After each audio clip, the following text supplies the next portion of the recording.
कुर्सी वाले कमरे में कभी ले जाकर नहीं बिठाते उनको। कुर्सी टूट भी रखी तो ऊपर कुछ ना कुछ बिछा के पित्तल पालिश करते ही है उसका।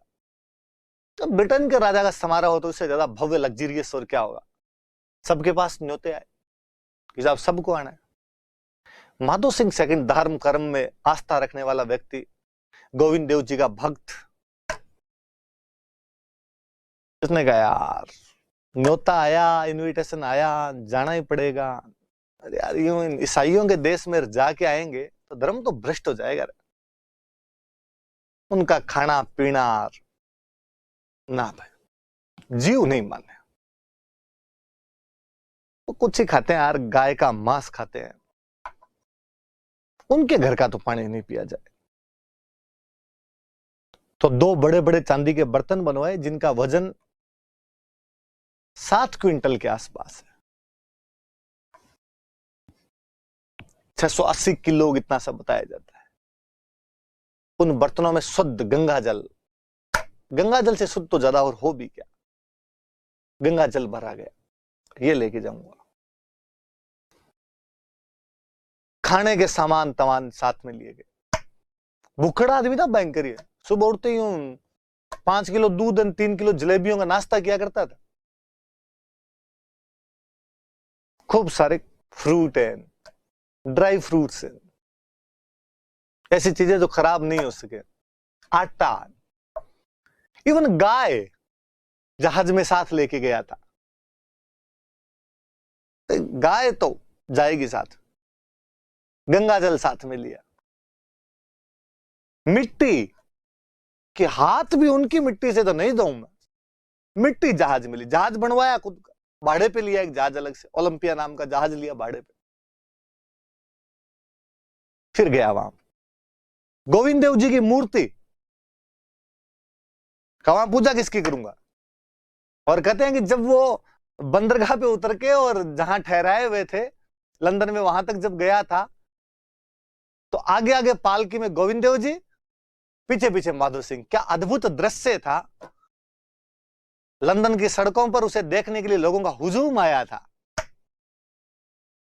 लग रहा था गोविंद देव जी राजा है और उनके पीछे उनके सैनिक, उनकी जनता चल रही है। और यकीनन यही है, गोविंद देव जी जयपुर के राजा है। उस दिन लंदन के लोगों ने इसको देखा था। मुझे लगता है इससे ज्यादा उन्होंने माधो सिंह को भी देखा होगा कि ऐसे मिनख भी है धरती पे। वहां गए, अब वहां माधो सिंह जी गंगा जल से पानी पिए, अपना एक खाना खाए, गाय साथ में उसका दूध पिए। ये तो अपने वालों में कईयों में चीजें थी। गांधी जी जब सेकंड गोलमेज सम्मेलन में भाग लेने के लिए गए थे तो बकरी साथ लेके गए थे।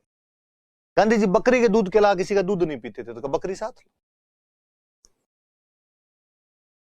साथ ले गए थे। गांधी जी की किस्से तो कई है, मैं मॉडर्न इंडिया पढ़ाऊंगा तो बकरी किस्से तो मैं और बताऊंगा कई, कि बकरी का दूध तो मतलब वो माउंटबेटन को, और तो माउंटबेटन की लुगाई को बापड़ी को जबरदस्ती दही खिला दिया था, उसको उल्टियां आ जाती।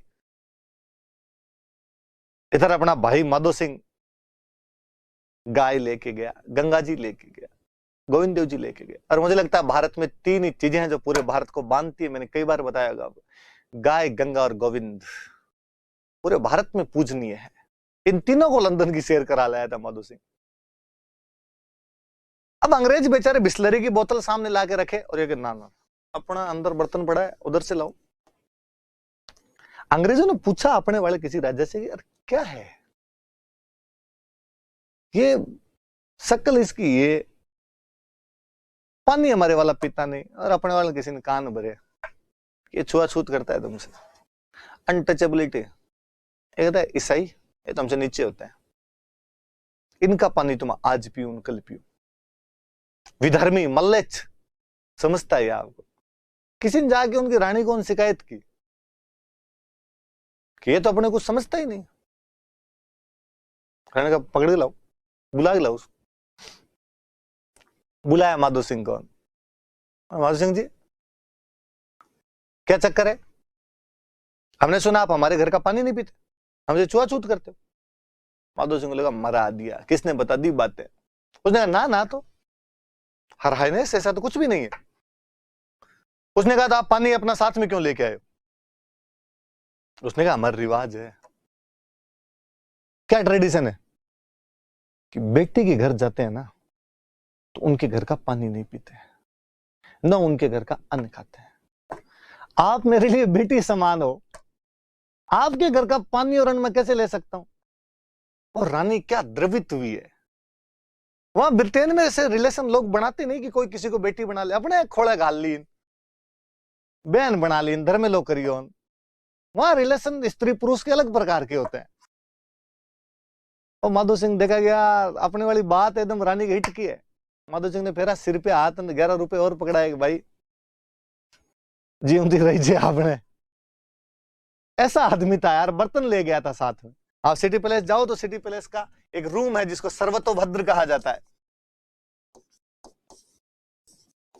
उस रूम के अंदर ये चांदी के बर्तन रखे हुए। कभी कोई पूछे आपसे तो बताना। चलो ये मुझे बात याद आई, इस राष्ट्रतिलक समारोह की तुम और बताता हूं। अपने राजाओं के इस मामले में कई जोरदार किस्से हैं। एक जोधपुर के एक प्रधानमंत्री हुए थे, मुझे लगता है राजस्थान के उस समय के इतिहास के वो महानतम व्यक्ति थे, सर प्रताप। सर की उपाधि मिली भी थी, सर प्रताप। प्रधानमंत्री थे जोधपुर के, 2-3 राजाओं के शासनकाल में प्रधानमंत्री रहे। राज परिवार के थे, राजा के अंकल लगते थे, किसी राजा के भाई लगते थे। शासन संभाला 2-3 के टाइम में। इनके लिए है कि ये बहुत ही एजुकेटेड, खुद पढ़े लिखे नहीं थे पर एजुकेशन को बढ़ावा देने वाले थे। आज भी जोधपुर में हर समाज के लिए अलग अलग स्कूल है। तो Sumer school, Umed school, Pratap school, Chaupasni school, hostel. मैं जोधपुर स्प्रिंग बोर्ड में जाता हूं, उसके ठीक पीछे कायम खानी समाज का हॉस्टल है।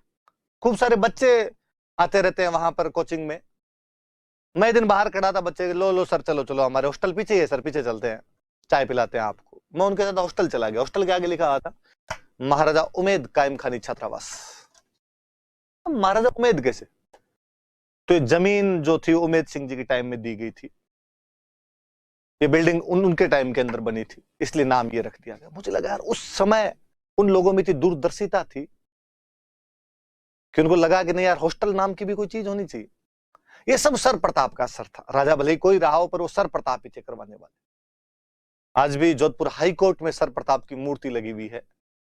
न्याय का देवता माना जाता उस आदमी को, बेहद न्यायप्रिय व्यक्ति थे सर प्रताप। सर की उपाधि मिली उनको अंग्रेजों की तरफ से, वर्ल्ड वॉर में लड़ने के लिए गए थे, खूब अच्छे थे।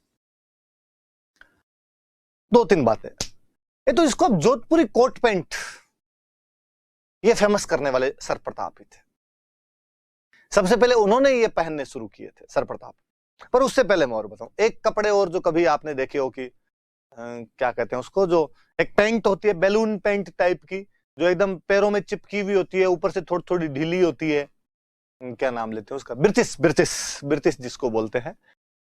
पहले रॉयल परिधान हुआ करता था। होता क्या था कि वो जो बैलून पैंट टाइप वाली थी, जो ऊपर से थोड़ी थोड़ी खुली हुई और नीचे एकदम चिपकी हुई सी रहती थी, वो घुड़सवारों की ड्रेस हुआ करती थी। घोड़े पर बैठते थे वो ड्रेस पहना करते थे। बाद में बीच में शादियों में खूब दिखती थी, आजकल तो बैंड बाजे वाले पहनते हैं सारे। सर प्रताप एक बार लंदन गए हुए थे और कहा जाता है कि उनके कपड़े खो गए थे, जहाज के अंदर ही कपड़े रह गए थे और कोई कपड़े थे नहीं, वो बस घुड़सवारी वाली ड्रेस ही उनके पास में बची थी। इसलिए दूसरे दिन जब समारोह में गए, कोई फंक्शन था, राजा रानी के उधर फंक्शन होते रहते, इनको बुलाया जाता तो ये लोग जाया करते थे वहां। तो उसके अंदर वो ब्रिटिश पहन के गए थे और लोगों ने खूब तारीफें की, अरे गया क्या शानदार लग रहे हो। हालांकि सर प्रताप बड़े हो शर्म से गए थे, क्या ढंग के कपड़े ही नहीं है, क्या पहन के जाऊं। एक बार आप जब एक्सपेरिमेंट करते हो ना तो हिट हो जाते हैं। सर प्रताप का वो एक्सपेरिमेंट भी बड़ा हिट हुआ और सर प्रताप की वो ब्रिटिश पूरी दुनिया के अंदर जानी गई। बाकी लोगों ने उसको पहनना शुरू किया, भारत के अंदर तो फैशन बन गई थी। या जोधपुरी कोट पैंट, कहते ये उसी आदमी का शुरू किया। मुझे लगता है वो बंदा फैशन डिजाइनर था इस मामले। कहते गंगा सिंह और सर प्रताप, शायद इसी एडवर्ड सप्तम के राष्ट्रतिलक समारोह की बात है, बीकानेर महाराजा गंगा सिंह और सर प्रताप दोनों जोधपुरी कोट पैंट पहन के राष्ट्रतिलक समारोह में भाग लेने के लिए गए थे। उस समय लोग देखने के लिए आए थे, कि यार किन्हीं दो पुरुषों की ड्रेस बहुत अच्छी है। दुनिया में अक्सर ये माना जाता था कि ये